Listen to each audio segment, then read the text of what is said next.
Sean, the team on a good run at the moment. You must be enjoying the games at the moment. Yeah, we've been on a good run.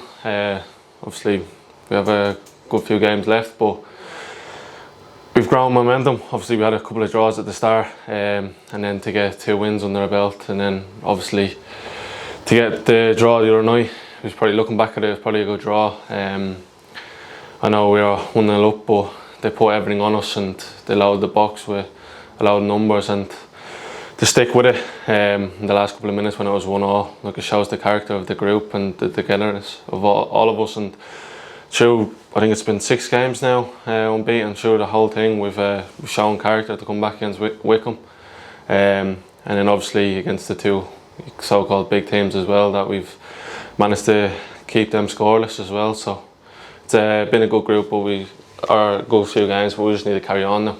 Defensive solidity has been a real feature for most of the season. It must be good to be part of that solidity in the defence.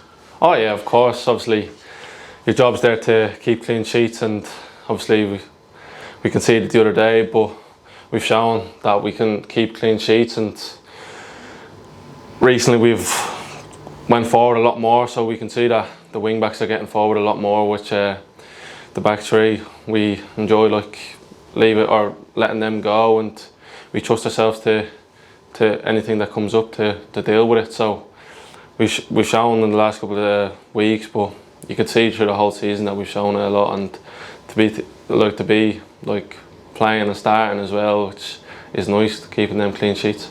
Took Lucas Jensen out of the picture. I think you're 6th in terms of minutes on the pitch for outfield players this season. Must be pleased with that sort of stat. I think it's something like 21 starts, 5 as sub.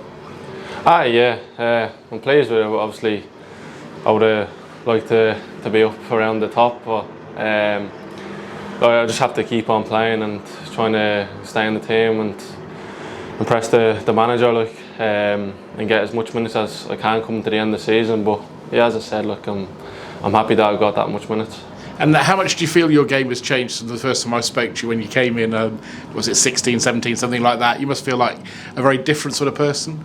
Oh yeah, of course. I've grown into a mature player now, I think, and I can see myself. I've seen a few clips back a couple of weeks ago when I was playing at the under-18s, and I could see myself. Obviously, I've grown out a little bit as well, and on the ball, everything about my game has changed and matured a lot, which is good. That you can see that I'm learning. I'm willing to learn as well. So. Michael is a very technical coach, and he's expecting different things from players like you. You play, sometimes you're in a 4 and you're playing to left back, sometimes you're in a 3 and that's in the same game. Has that taken quite a lot of getting used to? Not really, no. Because Rico's more of an attacking wing back. He's obviously played winger and he's played striker for us as well. So I don't mind. I trust myself 1v1 against anyone in this league, and to let Rico go ahead, to go forward and to get on the pitch. You can see that he has 2 goals, 2 assists since he came back from injury or something. So it shows that he's been up the pitch a lot. And obviously when I was playing there, I wouldn't really be the most attacking wing back, but playing in that position now where I don't mind leaving Rico to go ahead, because we all trust ourselves in this team. We all know that anyone that we come up against, we will back ourselves, each one of us. So yeah, it's been good, but it's not really taking that much getting used to it. It's been easy just slotting into that, and then at times you're gonna have to go to a back 5 and when they're trying to stretch the pitch, which you can see. So yeah. 6 weeks is a long time in football, isn't it? It feels a very different team now. You've got obviously the 2 young strikers, Freddie and Joe, coming in, Ben coming back to fitness, Rico you mentioned as well. You have much more of a threat. Yeah.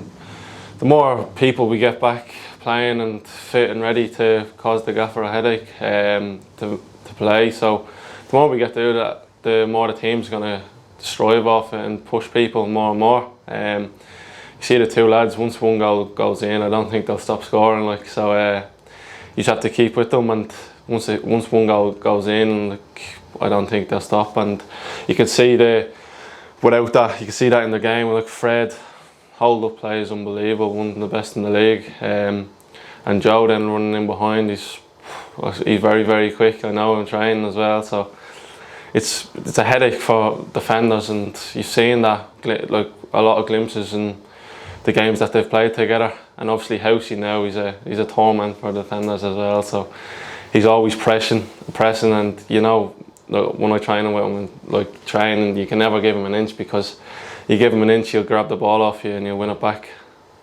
You mentioned Freddie. It reminds me of a story that I haven't had a chance to ask you about. We were talking to Kevin Doherty, who was your manager at Drogheda, and he mentioned how you played a role in helping Freddie when he was trying to settle in at Drogheda. I think it was your gran who put him up while he was there.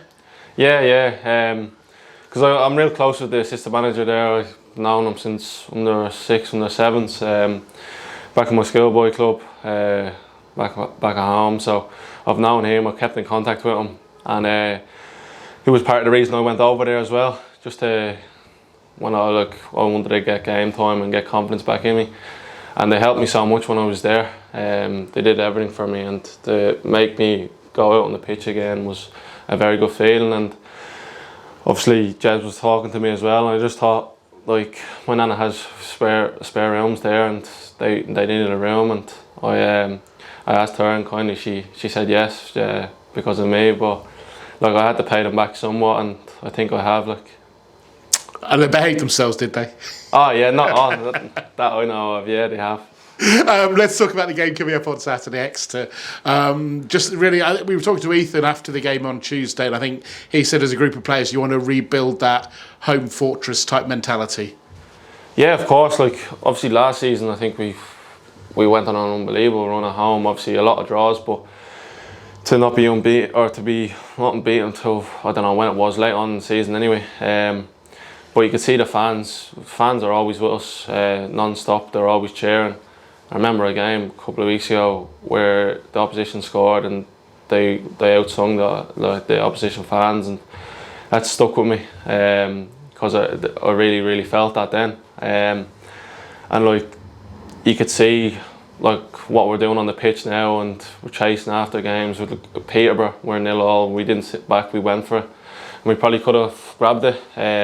Same with Derby.